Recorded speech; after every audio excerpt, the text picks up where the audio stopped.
Hi, my name is Rick. In this video, we're going to do a deep dive on the Helium10 product research tool called the Black Box. What makes Black Box so amazing is that it not only allows you to do product research in multiple marketplaces, but also allows you to do product research within multiple angles as well. We are going to go through a live demo on each of these functions, and you will come back knowing how each function works and come up with your own unique filtering process to get the best product ideas by using the Helium10 Black Box tool. If you're new to this channel, my name is Rick and I've been selling on Amazon for the last 3 years now. If you're looking for practical, realistic experience, please subscribe to this channel. Thanks for watching. And now, let's get to the good stuff. Okay, before going through the Helium10 Black Box, just to let the new Helium10 user know that there is a bit of a trial. So if you sign on to a Helium10 account, for Black Box, you get up to 20 searches. That allows you to kind of play with the functions, whether something that you want to upgrade and continue with in terms of subscription. For once you go through the 20 different searches, if you choose to upgrade to the platinum tier, which is $97 a month, allows you unlimited searches for the black box function and also a lot of the other functions within Helium10 as well. I do have a coupon code for 10% off every single month or 50% off only for the first month. Okay, so there's 5 functions: product, keywords, competitive niche, and product targeting. Okay, the first function is products. Product is probably the most well-known product research function out there. Basically, that is the baseline for all the different Amazon product research tool out there. What is the result of the product function is that it'll give you a list of products based on your search predefined criteria. And the different functions, different filters that you can use for this function is categories, monthly sales revenues, price, the size tier. Another important filter to use is sales to review ratios. Basically, it's like a very good filtering process to see if how many sales needed to be driven by X number of reviews. The higher number it is, in theory, is probably less competitive relatively to a lower number here.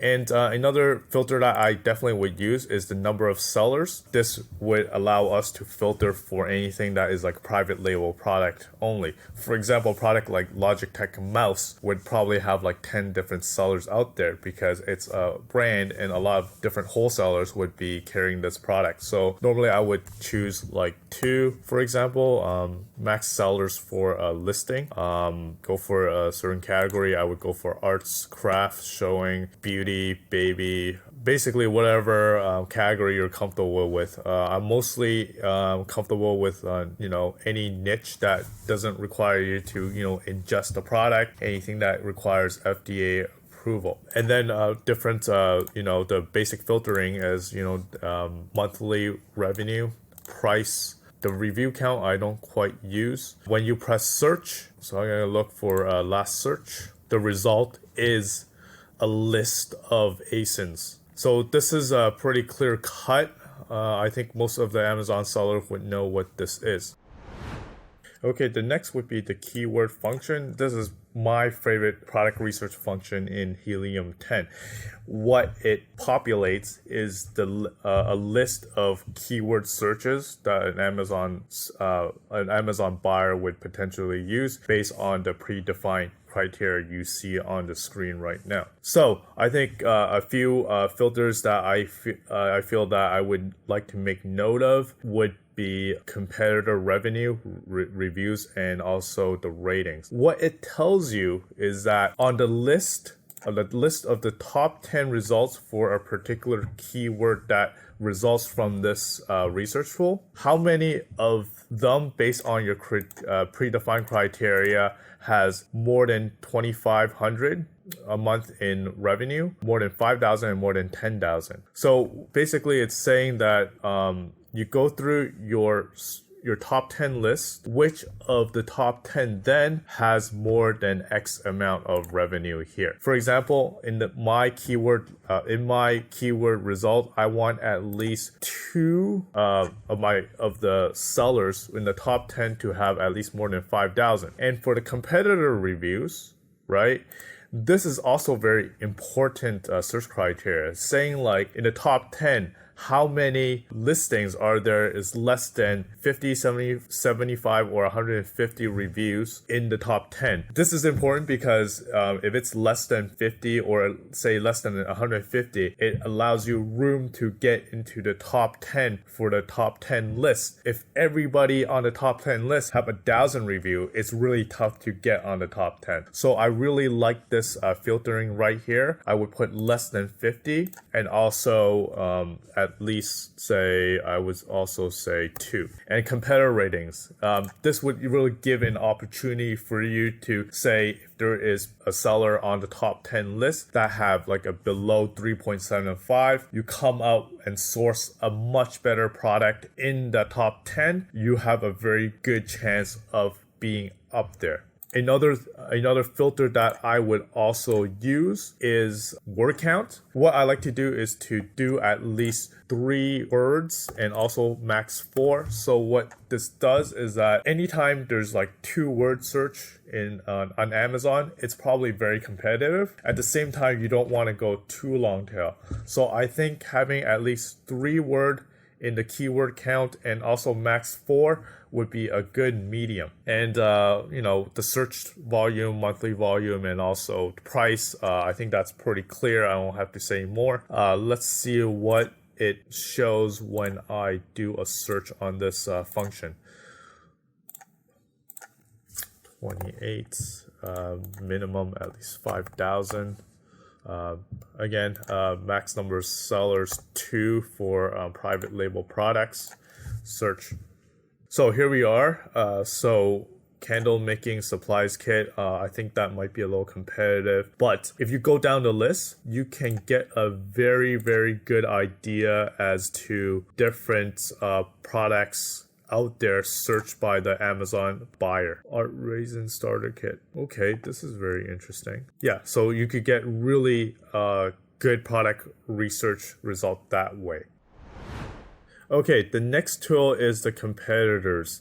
How I would use this, I'll give an example. For example, I'm going to go on this particular listing, copy the ASIN, and go to competitors and do a search. So what this does is I come up with a list of derivative ASINs that are related to this ASIN. And you could filter the competitors by the defined filters here, right? Search it. I didn't put any filters here. I feel like this particular function is more a validation.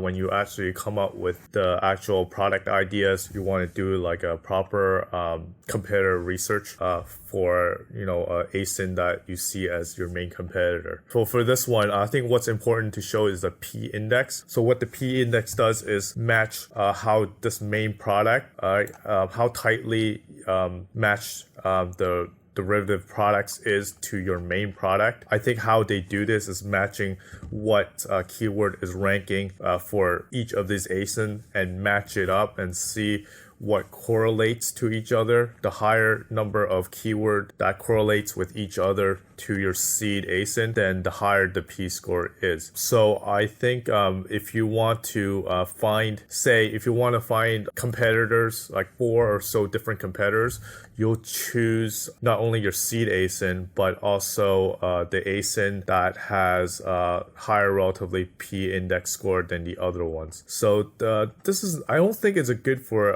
initial product research, but it's good for validation. And yeah, that's how I would use the competitor research tool.